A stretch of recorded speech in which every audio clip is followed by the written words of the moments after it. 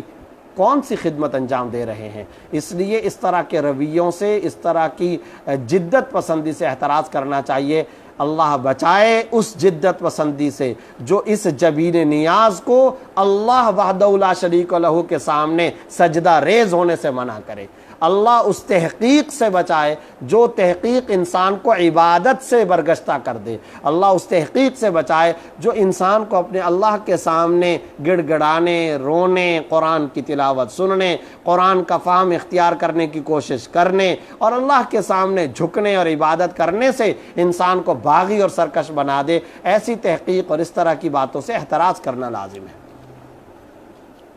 محمد عبداللہ صاحب نے سعودی عرب سے یہ سوال پوچھا ہے، جو حضرات ڈرائیور مثلا جدہ سے ریاض گاڑی چلاتے ہیں وہ ساری نمازیں قصر کریں گے یا پوری پڑھیں گے؟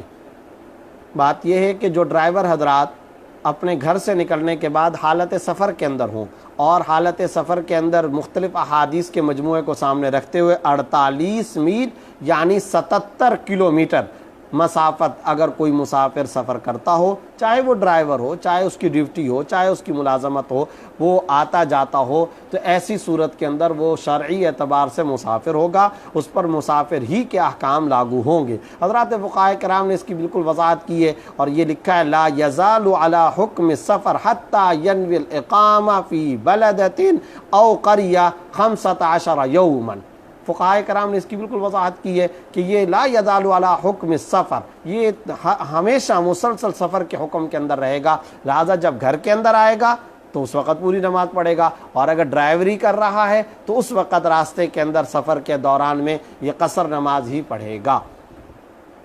یہاں ایک بات ذہن میں رکھنی چاہیے کہ سفر کی یہ مسافت شرعی ہونا ضروری ہے قصر کرنے کے لیے، اور وہ میں بتا چکا ہوں 48 میل 77 کلومیٹر بنتی ہے۔ بظاہر جدہ اور ریاض کے درمیان میں اتنا سفر یقیناً بنتا ہے، لہٰذا وہ انشاءاللہ حکم مسافر کے اندر ہی شمار ہوگا، اسی زمرے میں شمار ہوگا اور قصر نماز ہی وہ ادا کرے گا۔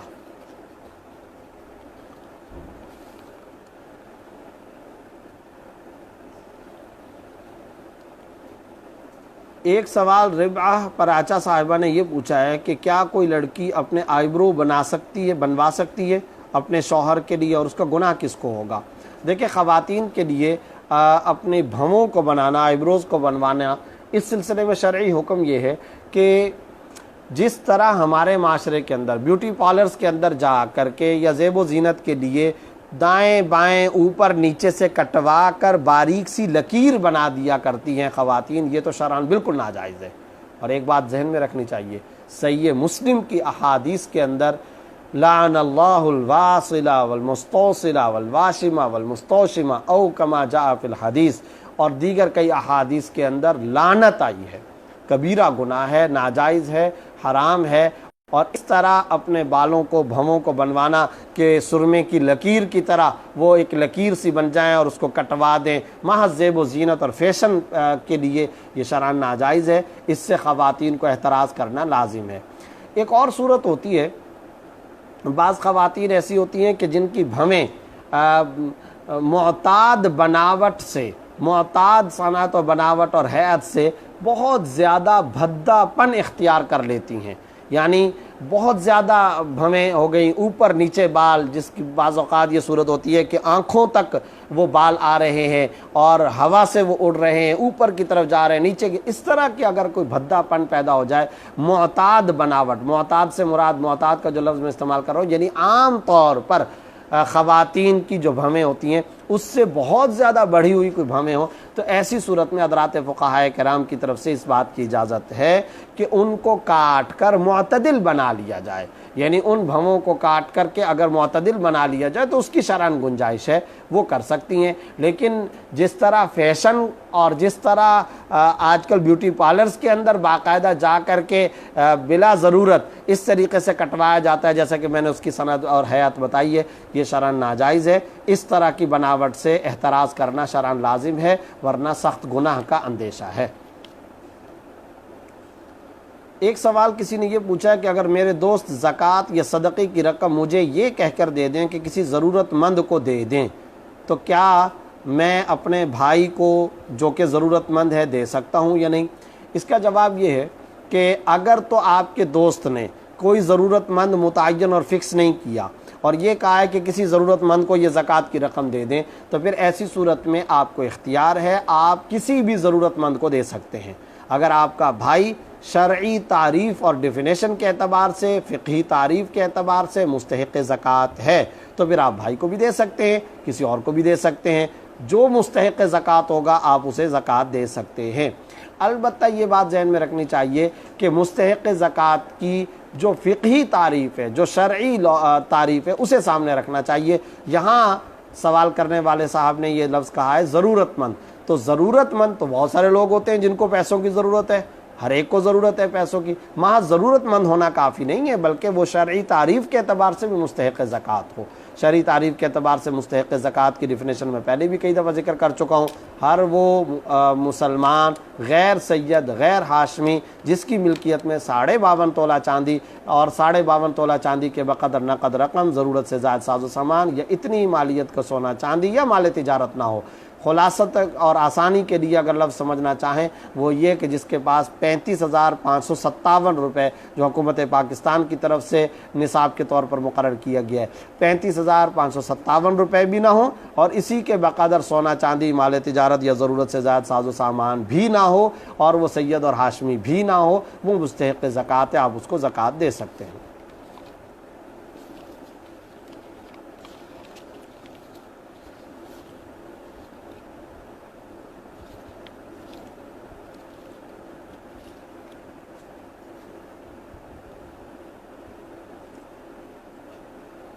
محمد احمد صاحب نے یہ سوال پوچھا ہے کہ وضو کرتے وقت ہاتھ پیر 3 مرتبہ سے زیادہ دھو لیا تو یہ درست ہے، اور نماز پڑھتے وقت اللہ رب العزت کا دھیان کس طرح آئے؟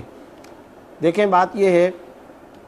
وضو کرنے کے دوران میں 3 مرتبہ ہاتھ پیروں کو دھونا یہ مستحب ہے، مسنون عمل ہے، لیکن 3 مرتبہ سے زیادہ دھونا یہ پسندیدہ نہیں ہے، اور اگر بہت زیادہ پانی ضائع کیا تو ظاہر ہے کہ اسراف کا گناہ ہوگا۔ آپ صلی اللہ علیہ وسلم نے امت کی تربیت فرمائی ہے کہ اسراف سے بچے، یہاں تک کہ آپ حیران ہوں گے کہ ایک حدیث میں آپ صلی اللہ علیہ وسلم نے یہاں تک لفظ استعمال فرمایا کہ لا تسرفوا، اسراف مت کرو، ولو کنت علی نہر جار، اگرچہ تم کسی جاری پانی اور اگرچہ تم کسی نہر جاری پر، دریا کے کنارے، سمندر کے کنارے یا جاری پانی، جاری چشمے اور جاری نہر کے کنارے ہی کیوں نہ بیٹھے ہو، تب بھی تمہیں اسراف سے کام نہیں لینا چاہیے۔ وجہ کیا ہے؟ وہاں تو اگرچہ آپ پانی استعمال کریں گے، سمندر، دریا،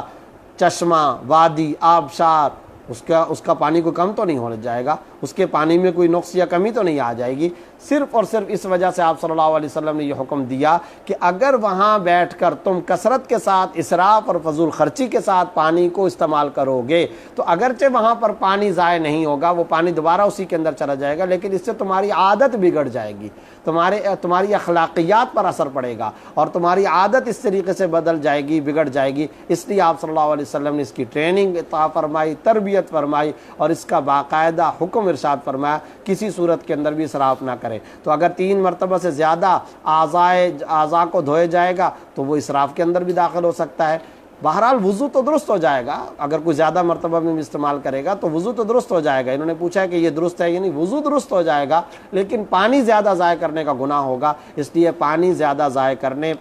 کرنے سے احتراز کرنا لازم ہے۔ ان کے سوال کا اگلا جز یہ ہے کہ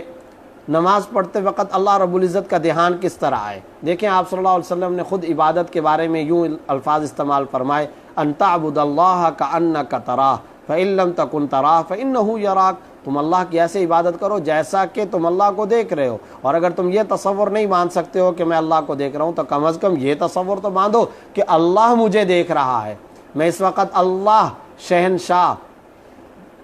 مالک الملک لمن الملک اليوم للہ الواحد القہار کے دربار کے اندر ہوں، اور اس کو سجدہ ریز ہو رہا ہوں، جبین نیاز اس کے سامنے جھکا رہا ہوں، اور میں اس وقت اس کی پرستش اور اس کی عبادت کر رہا ہوں، میں اس وقت عبادت کی حالت کے اندر ہوں۔ تو یہ تصور اور یہ اپنے ذہن کے اندر دھیان قائم کیا جا سکتا ہے۔ حضرات صوفیاء کرام نے اس کے مختلف طریقے بیان کیے ہیں۔ مثلا ایک طریقہ یہ ہے، جو الفاظ آپ زبان سے ادا کریں، جو کچھ آپ الفاظ زبان سے ادا کرتے ہیں، تو ان الفاظ کا مفہوم اور ترجمہ معنی اپنے ذہن کے اندر آپ لاتے چلے جائیں۔ مثلا الحمدللہ رب العالمین، تمام تعریفیں اللہ رب العالمین کے لیے۔ اب آپ نے یہ الحمدللہ رب العالمین کا لفظ اور جملہ ادا کیا، تو جب آپ یہ جملہ ادا کر رہے ہیں تو اس کے ترجمے پر بھی ساتھ ساتھ غور کرتے چلے جائیں۔ تو یہ ایک نماز کے اندر خشوع خضوع کا طریقہ ہے۔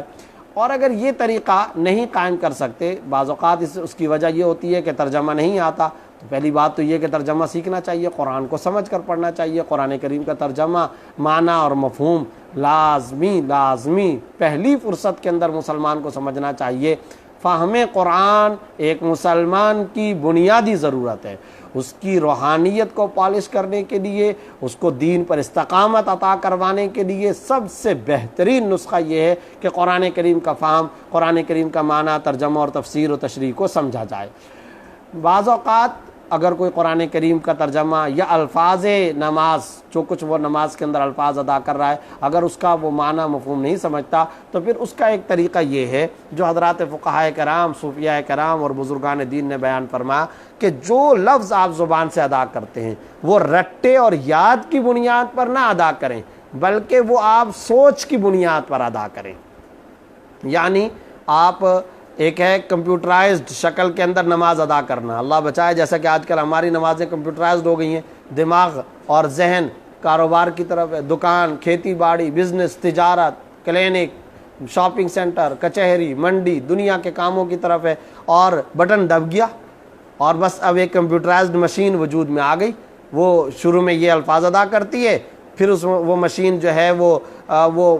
رکوع کے اندر چلی جاتی ہے، پھر وہ رکوع سے اٹھ جاتی ہے۔ تو ایک تو یہ کمپیوٹرائزڈ نماز ہے۔ اس طریقے کے بجائے، رٹے کے بجائے کہ بس بٹن دبا دیا گیا اور آپ نے پڑھنا شروع کر دیا، اس کے بجائے سوچ کر الفاظ صلات کو، الفاظ نماز کو، قرآن کریم کے الفاظ کو آپ ادا کریں۔ مثلا الحمدللہ رب العالمین، اب اس کے بعد آپ یہ سوچیں، اب میں زبان سے یہ ادا کر رہا ہوں الرحمن الرحیم، اب میں زبان سے یہ ادا کر رہا ہوں مالک یوم الدین، اب میں زبان سے یہ ادا کر رہا ہوں ایاک نعبد و ایاک نستعین۔ تو یہ جو الفاظ آپ ادا کر رہے ہیں، یہ زبان سے تو آپ ادا کر رہے ہیں، مگر دماغ کو متوجہ کریں، ذہن کو متوجہ کریں، خیال اور دھیان کو متوجہ کر کے یہ الفاظ ادا کریں۔ اس سے خود بخود فریضہ صلات کے اندر، نماز کی ادائیگی اور نماز کی عبادت کے اندر خشوع خضوع پیدا ہوگا اور نماز کی لذت پیدا ہوگی۔ شروع میں یہ مشکل ہوگا، لیکن اگر آپ 2 مرتبہ، 4، 5، 8 مرتبہ، کچھ وقت تک، کچھ دنوں تک آپ اس کی اگر مشق کریں،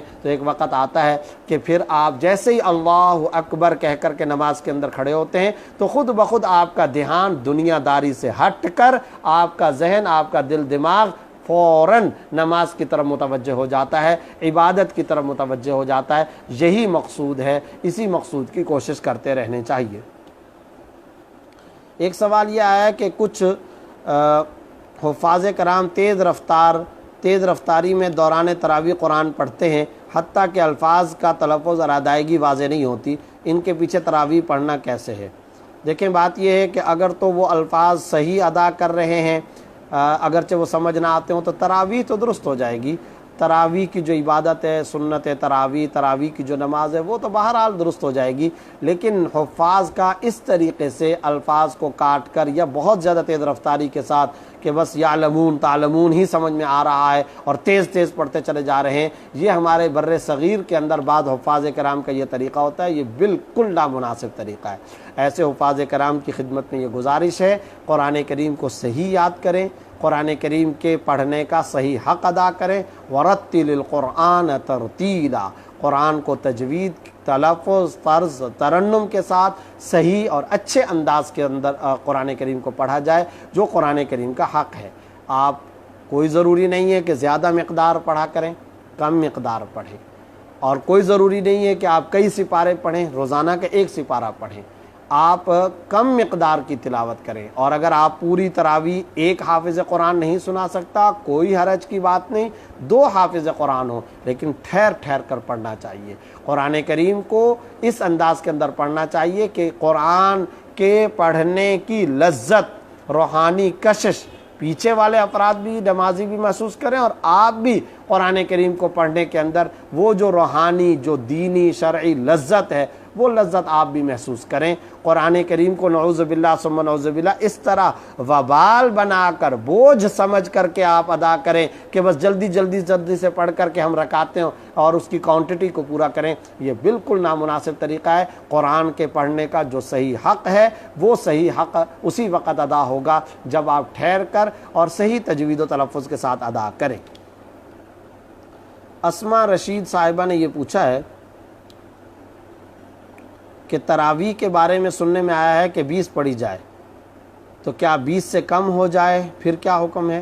بات یہ ہے کہ 20 رکعتیں ہی پڑھنی چاہیے، اور جیسا کہ میں نے شروع کے اندر یہ بات ذکر کی، کئی احادیث کے مجموعے کو سامنے رکھتے ہوئے تراویح کے بارے میں حضرات فقہائے حنفیہ نے خاص طور پر یہ بات ذکر کی ہے کہ 20 رکعتیں ہی پڑھنا مسنون ہے، لہٰذا 20 رکعتیں ہی تراویح ادا کرنی چاہیے۔ ثاقب علی اوہار ایبٹ آباد سے انہوں نے پوچھا ہے غسل سے پہلے وضو کرنا کیا ضروری ہے، یا غسل کے فرائض پورے کیے جائیں تو وضو بھی ہو جائے گا؟ غسل کے فرائض پورے کیے جائیں تو وضو بھی ہو جائے گا۔ غسل کے شروع کے اندر جو فرائض ہیں کہ اگر جسم پر کہیں نجاست لگی ہوئی ہے اس کو دھویا جائے، اس کے بعد منہ کے اندر پانی ڈالا جائے، غرارے کیے جائیں اگر روزے کی حالت نہیں ہے، اسی طریقے سے کلی اور غرارے کے بعد ناک میں نرم ہڈی تک پانی ڈالا جائے اگر روزے کی حالت نہیں ہے۔ تو یہ ہیں غسل کے فرائض۔ اگر آپ اور اس کے بعد پورے بدن پر اس طرح پانی بہایا جائے کہ کوئی بال کے برابر بھی جگہ خشک نہ رہے، جب آپ نے اس طریقے سے غسل کر لیا تو وضو خود بخود ہو گیا، وضو علیحدہ سے کرنے کی ضرورت نہیں ہے۔ کیا وضو کے بغیر مسجد میں اذان دینا جائز ہے؟ عبدالسلام صاحب نے پوچھا ہے۔ اس کا جواب یہ ہے کہ وضو کے بغیر مسجد میں اگرچہ اذان دینا جائز ہے، یعنی اذان ہو جائے گی، لیکن یہ بہتر، مسنون اور مستحب طریقہ نہیں ہے۔ مستحب، افضل، اولا یہی ہے کہ وضو کر کے ہی اذان دینی چاہیے۔ اکرام اللہ صاحب نے یہ پوچھا ہے کہ میں سعودیہ میں ہوں، ہمارے ہاں جو مسجد ہے وہاں جمعے کو رش بہت زیادہ ہوتا ہے، اب کیا مسجد کے باہر نماز پڑھنا درست ہے یا نہیں جب مسجد میں جگہ نہ ہو؟ جب مسجد میں جگہ نہیں ہے تو پھر مجبوری ہے، بعض اوقات پھر باہر صفیں لگائی جاتی ہیں، تو ٹھیک ہے آپ باہر نماز ادا کر سکتے ہیں، آپ کو انشاءاللہ نماز کا پورا ثواب ملے گا۔ شہزاد یوسف صاحب نے پوچھا ہے کہ اگر کوئی رشتہ دار کوئی تجارت شروع کرنا چاہتا ہے اور وہ تجارت میں بھی شروع کر سکتا ہوں یا نہیں، برائے مہربانی وضاحت فرمائیں۔ سوال واضح نہیں ہے، اگر کیا پوچھنا چاہتے ہیں؟ اگر یہ پوچھنا چاہتے ہیں کہ کوئی رشتہ دار کوئی تجارت شروع کرنا چاہتا ہے اور وہ تجارت میں بھی شروع کر سکتا ہوں یا نہیں، بالکل کر سکتے ہیں، تجارت کرنے میں کوئی حرج نہیں ہے، کوئی آدمی کوئی بھی کام کرے۔ کل یتصرف فی ملکہ کیف شاء، ہر آدمی اپنی ملکیت میں جو چاہے جائز تصرف کرنا چاہے کر سکتا ہے، بس یہ ہے کہ تجارت حلال ہونی چاہیے۔ تو کوئی رشتہ دار کرے، کوئی اور کرے تو یقیناً آپ کر سکتے ہیں، اس میں شرعاً کوئی حرج کی بات نہیں۔ ایک بات یہ پوچھی گئی ہے ربعہ پراچا صاحبہ نے کہ کیا ناپاکی کی حالت میں ناخن کاٹ سکتے ہیں یا نہیں؟ کاٹ سکتے ہیں، لیکن بہتر یہی ہوتا ہے، افضل یہی ہے کہ پہلے اگر بڑی ناپاکی ہے، جنابت وغیرہ کی ناپاکی ہے، تو اس سے غسل فوراً کر لیا جائے اور اس کے بعد ناخن کاٹے جائیں، لیکن اگر ناپاکی کی حالت میں بھی کوئی ناخن کاٹتا ہے تو اس پر کوئی گناہ نہیں ہے۔ کافی لوگ کہتے ہیں کہ پیپسی میں 1% شراب مکس ہوتی ہے، کیا پیپسی حرام ہے یا حلال؟ ربا پراچا صاحبہ نے ہی پوچھا ہے۔ میں نے کسی پروگرام کے اندر یہ بات ذکر کر دی تھی درسقرآن.com کے تحت، انہی سوالات کے جوابات کے سلسلے اور مسائل اور ان کا حل ہی کے اندر یہ مسئلہ بیان کیا تھا کہ دیکھیں بعض مشروبات کے بارے میں کہا جاتا ہے کہ اس کے اندر الکوہل ہوتی ہے، تو میں پہلے بات ذکر کر چکا ہوں کہ الکوہل کی دو قسمیں ہوتی ہیں۔ ایک الکوہل وہ ہوتا ہے جو انگور سے یا کھجور سے کشید کیا ہوا ہوتا ہے۔ اگر الکوہل انگور یا کھجور سے کشید کیا ہوا ہے وہ تو شراب ہے، وہ تو حرام ہے، وہ ناجائز ہے۔ وہ اگر کسی چیز کے اندر اس بات کا یقین یا غالب گمان ہو کہ اس چیز کے اندر یہ الکوہل ڈالا گیا ہے جو انگور سے کشید کیا گیا ہے تو حرام ہے۔ لیکن ایک الکوہل وہ ہوتا ہے جو انگور یا کھجور سے کشید کیا ہوا نہیں ہوتا، وہ عام طور پر کھجور کے درخت کی چھالوں کا یا گندم کے دانے کے سٹوں کا، پیٹرول کا، اسپرٹ کا یا چمبیلی کے پھول کی پتیوں کا الکوہل تیار کیا جاتا ہے۔ اگر اس طرح کا الکوہل ہے تو اس کی گنجائش ہوتی ہے۔ اور یاد رکھیں جو الکوہل پیسٹریوں میں، مشروبات کے اندر، پیپسی وغیرہ کے اندر جیسا کہ بعض لوگ کہتے ہیں، اسی طریقے سے ہومیوپیتھک کی میڈیسن کے اندر اور دوسری دوائیوں کے اندر اور پیسٹریوں کے اندر، چاکلیٹس کے اندر، کیکس کے اندر، آئس کریموں کے اندر، ٹافیوں کے اندر جو الکوہل استعمال کیا جاتا ہے وہ دوسری قسم والا الکوہل ہے۔ وہ پہلی قسم والا یعنی انگور سے کشید کیا ہوا یا وہ کھجور سے کشید کیا ہوا الکوہل نہیں ہوتا۔ وہ الکوہل تو بہت زیادہ مہنگا ہوتا ہے، وہ الکوہل اس کے اندر نہیں ڈالا جاتا۔ یہ دوسری قسم والا الکوہل عام طور پہ ڈالا جاتا ہے اور اس کی چونکہ گنجائش ہے لہٰذا آپ ایسے مشروبات پی سکتے ہیں۔